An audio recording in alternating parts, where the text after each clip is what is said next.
thanks to Declan and all the organisers for the opportunity to talk to you. He told me that there'd be sort of two guys and a chainsaw left by this time, but I'm looking at what is really a flourishing forest of faces, if you'll sort of allow me the alliteration.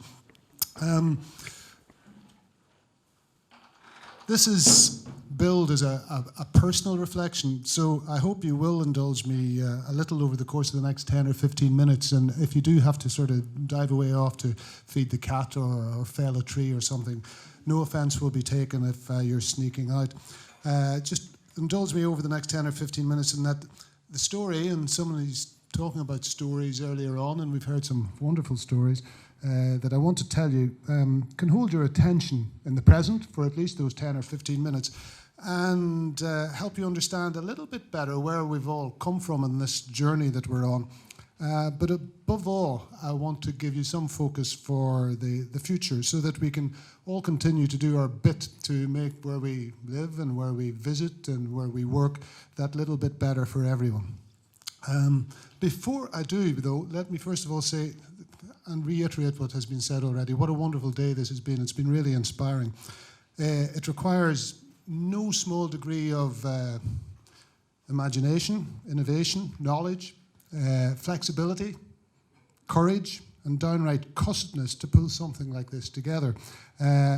Especially when it didn't quite work out last autumn, because this was supposed to happen last autumn, and it didn't. And, you know, I'm really glad it didn't, because this has been an extraordinary day. We've seen all of those traits that I described, and not only the presentations and discussions, which, as I've said, were inspiring, but also from the organisers in the build-up to this event. Many people, Hannah, Jack, have all played their part, but I hope everyone will forgive me if I single out one in particular, and I think we all know that we all owe a real debt of gratitude to Declan Little.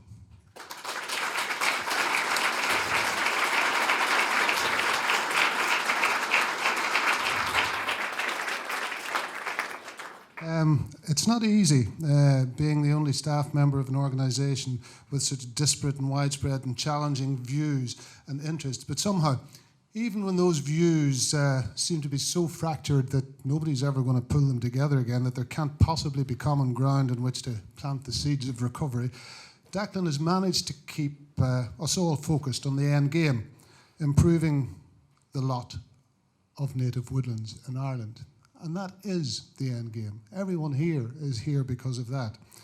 And as a result, if I can quote another famous northerner, there will be days like this. This really has been very, very special. So again, thank you, Declan. This personal reflection is actually going to require your involvement, because I'm going to tell you a wee story. But I really need your help. I really need your help and your participation to actually make it work. 2 men and a chainsaw, it would have been easy. 150 odd people, we'll see how it goes. Because I want you to use your own imagination to let yourselves totally relax, and I want you to close your eyes. Okay. If you're already asleep, just stay that way. Okay? So close your eyes, sleep, and take yourself to imagine a little spot somewhere in rural Ireland, okay? I want you to sort of picture something very typical in your mind's eye. A small 2-teacher primary school. It's actually got these wonderful diamond pane windows that you may recall existed in the past and which people try to copy now. But just think of that little school. And they run right the way across the front of its facade. It's got a stone facade. And it's actually got lovely dirty red tiles. And you're actually standing in the playground looking at that school. And as you look slightly to the right of the school, I want you to imagine a 2-story house, which was the schoolmaster's house. It's got similar diamond pane windows that swivel in the middle, similar roof, but the schoolhouse in here, you really have to stretch your imagination, is pebble dash and not stone. Okay, now look a wee bit to the left of the school in your mind's eye, and then sort of look behind you. And you'll see the whole place is actually surrounded by sort of mixed woodland, you know, quite a few conifers, but enough native species and deciduous trees for it to qualify as mixed woodland. Then sort of look to the right of the school in your mind's eye, over a lovely beech hedge that's about 2 meters high. You have to be tall like me to do it, right? And you'll see a nursery full of shrubs and plants that are going to actually be used to ensure that there's a proper regeneration, because there are lots of bambies and deer in that wood as well.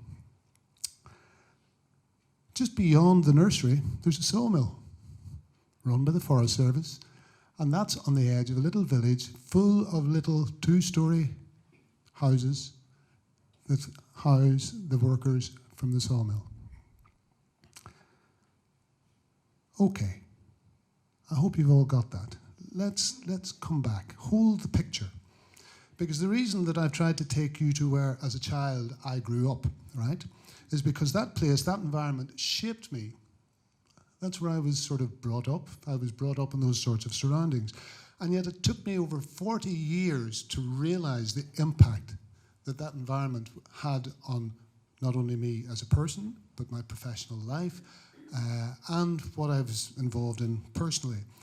And because it took me 40 years, I sort of swore that I would try to make the rest of my life, which is, you know, still going on and hopefully will continue on for at least, you know, another couple of decades or 3 decades. I mean, set the target high, Deus Volente and all the rest of it, to get people to realize the impact of good environments on them early on in their lives, whether they're children, whether they're your children, whether they're other children, whether they're young adults, that you should be telling those stories and working with them to make their environments better. Someone who's been mentioned here today already, when I first met her, Frida Roundtree, the first chairperson of the Heritage Council, and the woman who had the imagination and indeed the drive to establish Woodlands of Ireland, to bring people together. And she started to talk to me about native woodlands and trees. That was when I discovered the impact of my upbringing on my life as a whole. She made me realize that.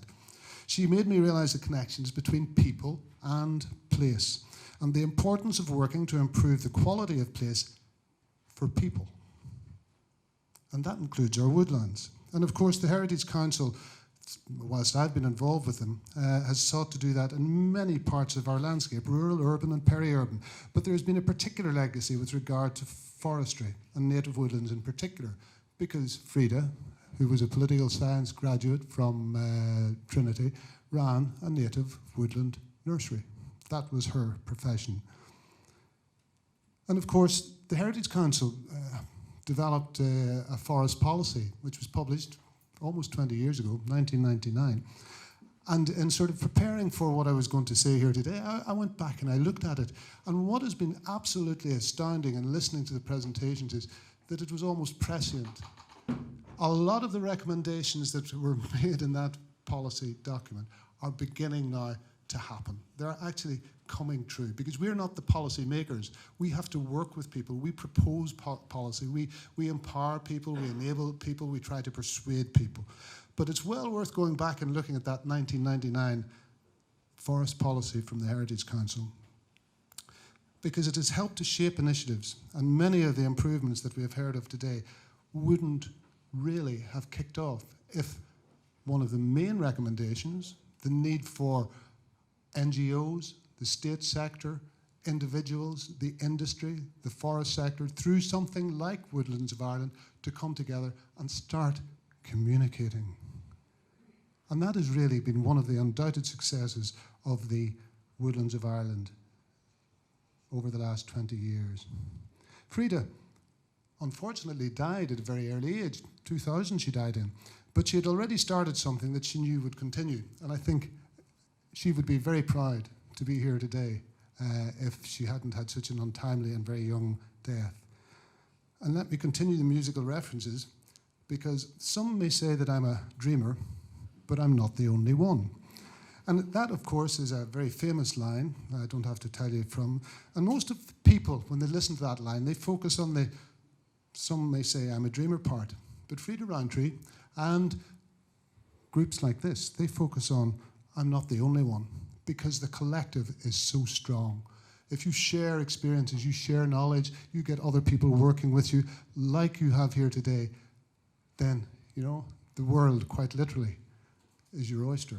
And that image of us having the world in the palm of our hands, we certainly, in terms of the future of native woodlands in Ireland, we have that in the palm of our hands here today. You just need to keep up the momentum. Certainly, one of the Woodland of Ireland's greatest strengths is that it brings people together and facilitates and enables and empowers them to work to improve native woodlands, even against all the odds. And I really just have to reflect very, very briefly on some of the things that have happened through Woodlands of Ireland's dialogue, through the way that all of you who have been involved with it have contributed. If I look at them, the Millennium Project. How many of you now go and walk in those Millennium Woods, right? The People's Millennium Forests. Oh, okay, the old marketing and the communication got a bit out of hand because of the one tree for everybody in Ireland sort of thing, and you had your little certificate. But nonetheless, the legacy of those woodlands has sown a seed quite dramatically across the state sector. It was involved in drafting the guidelines for a native woodland scheme. It was involved in the initiation of woodland training, the whole connections with other professionals. Other courses in seed collection, woodland ID, woodland fungi. Maria would have forgiven me if I hadn't mentioned that, or would never have forgiven me. And riparian woodland management.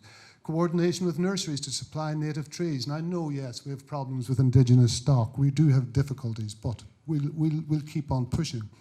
The publication of the native woodland information notes, guide rows on hedgerow, survey methodology, research into wider forestry resensitive management, engagement in wider policy initiatives such as forest certification, Forest Act, National Biodiversity Plans, etc. And of course, we weren't the only one, to go back to Mr. Lennon. CRAN, the Hedge Laying Association, the Tree Council. How many people here were involved in that wonderful, wonderful education initiative, talking about not reinventing the wheel, Project Forest, that the Tree Council produced at the turn of the century? Don't forget, it's there. It's there now to be used. And so, to the future. Okay. We need to agree. We need to agree, to go to the first speaker, what our native woodlands are for. And we really need to come out with a very strong statement that is agreed. Because if you get agreement, then everybody can throw their weight in behind it, and we can get there. And there are lots of other needs that were talked about today.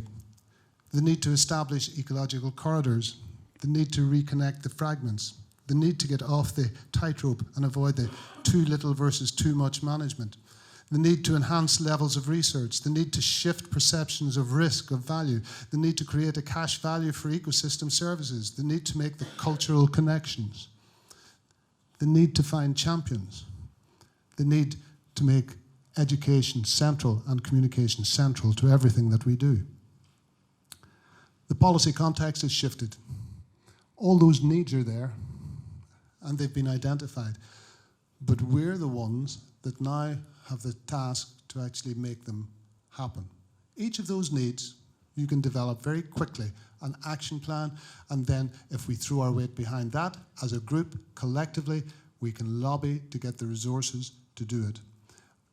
And getting the resources to do it, and here I'm at odds with government, not that I would ever be at odds with government, but it's not capital funding we need.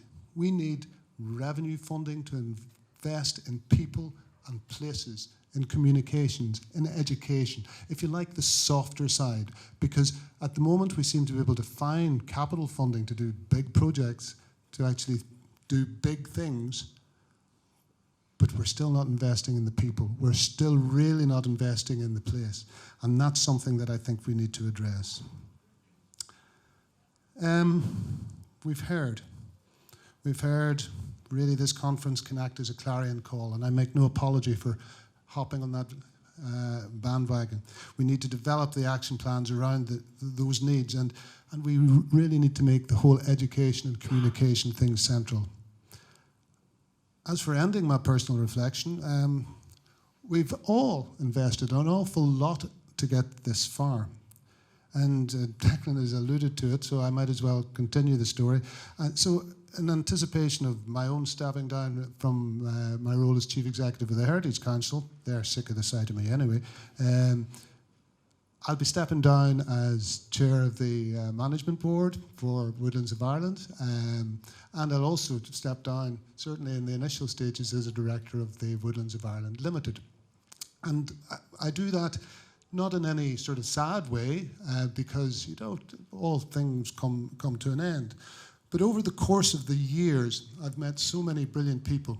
And even today, I've met even more brilliant people. People, someone said, lots of new faces, The age structure is great. We could do with a few more saplings, so bring your kids along the next time, okay. So I hope that I'll be able to continue to contribute in some sort of a positive way to the ongoing work, not only of Woodlands of Ireland, but in encouraging native woodland growth right the way across the country. Finish with one little cultural connection. There should be a prize if somebody tells me what this is from now. That's great. Have you got a prize, Declan? Yeah. Okay, there's a free copy of John Cross's book. Oh no, you can get that free anyway. That's right. Sorry, and Kevin Collins' book. I went out to the Hazelwood because a fire was in my head, and cut and peeled a hazel wand, and hooked a berry to a thread. And when white moths were on the wing, and moth-like stars were flickering out, I dropped the berry in a stream and caught a little silver trout.